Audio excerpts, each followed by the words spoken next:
Hey everybody, it is Barbara once again, and I am here to share some more insight with you regarding my sharing economy experiences. First of all, I just want to thank you guys for being a part of this channel and for watching, for liking, for sharing, for commenting. This whole vlogging thing is still fairly new to me, but it's fun and I'm excited about the journey that we will be going on.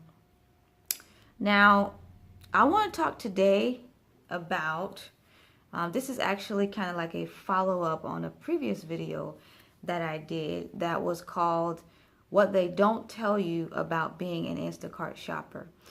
And you know, when you sign up, I know when I signed up to be an Insta Shopper, I just kind of figured, okay, I'm going to go to the grocery store, I'm going to buy groceries, and I'm going to deliver the groceries. Well, it didn't take me long to find out that there's a little bit more to it than that. And so I just want to share a few surprises with you that I came across as I have been going on this sharing economy journey, particularly with Instacart. Now, I've done some other platforms. I've done Uber. I've done Uber Eats. And I have recently done Shipt, actually. I'm going to make a separate video where I kind of compare the differences between Shipt and Instacart.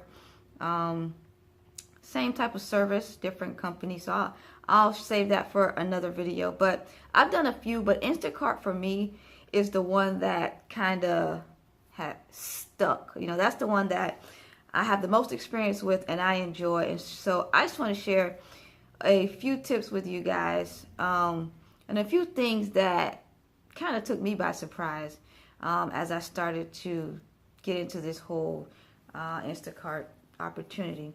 So the first thing is that you don't just buy groceries, okay? You know, I'm thinking, hey, I'm just going to buy the people's groceries and that's it, all right? I've shared with you before that you might have to purchase alcohol. Recently I had an order where I had to purchase condoms, okay? And it just kind of threw me off because I've never had to do that before, and it was just kind of like, I don't know. I mean, it just kind of took me by surprise. It kind of threw me off a little bit. So what else? If you I don't work in a zone where they have Costco, but I can imagine if you get an order from Costco, it might be huge cases of water or soda or whatever. So big bulky items. So it's not just as simple as getting your little cart, bouncing around the store and delivering the groceries. Sometimes you might have to pick up some strange items. You might have to pick up, you know, some huge items. It could be anything. So be prepared that it's not always groceries. It could be any number of things that you might have to pick up from the store. Number two, that thing that they don't tell you when you work for Instacart, and if you have worked for any other platforms, you probably are aware of this, but a lot of people have dogs. And it is not the best feeling in the world when I go and I ring someone's doorbell and I hear this big ferocious dog start barking. I'm like, oh, here we go. You know, dog lovers, they love their dogs, and they kind of assume that everybody loves dogs and their dog loves them, so they assume that their dog loves everybody, and that's not always the case. And so sometimes when some of the people have, you know, the foresight to put the dog away when you come to the door, but some people, they don't, and they let their dog run out the door.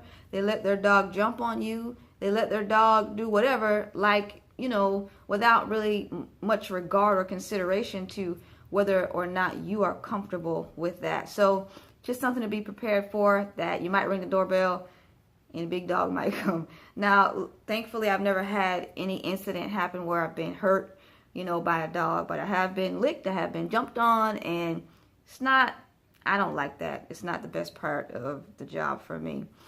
The third thing that they don't tell you when you become an Instacart shopper is that you have got to be a quick decision maker.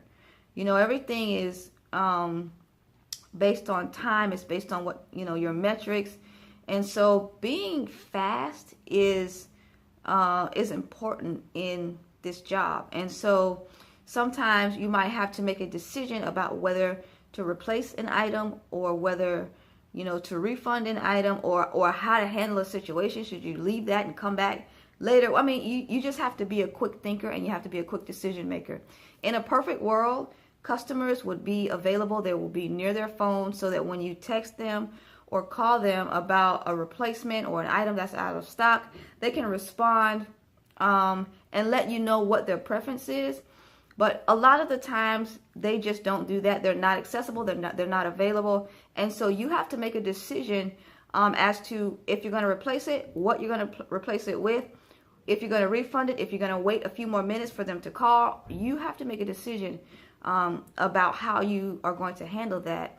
And unfortunately, different people like different things. So some people you might decide to refund an item and the person is okay with it, or maybe they're not. Or you might, for some other people, decide to replace an item and, they prefer a refund. So you really never know what the person is going to want, but you just have to use your best judgment and make the best decision as quickly as possible. And unfortunately, sometimes a customer, they might not be satisfied or pleased with whatever decision you made, and they will indicate that in your customer feedback. But that's just a part of the territory. You can't please anyone, but all you can do is just do your best to make the best decision as quickly as possible.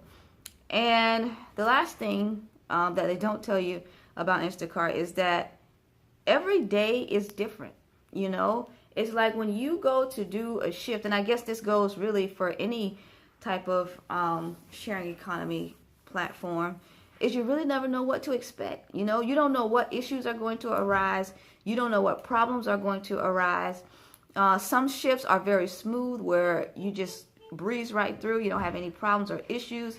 Other shifts, you have missing customers, out of stock items, traffic jams, and all kind of things that you have to deal with. So just be prepared. And as you gain more and more experience and you come across these different scenarios, you will be able to evaluate how you handled it and how you can handle it better if that same issue or that same scenario presents itself again a little bit later on. So those are just some things that kind of threw me, and kind of caught me off guard when I guess I kind of had this fantasy idea about what Instacart shopping was. But there's a lot of things that can happen, a lot of different type of scenarios that you might come across. All in all, I've had a positive experience working for Instacart, and hopefully as I get more experience working some other platforms, I'll be able to kind of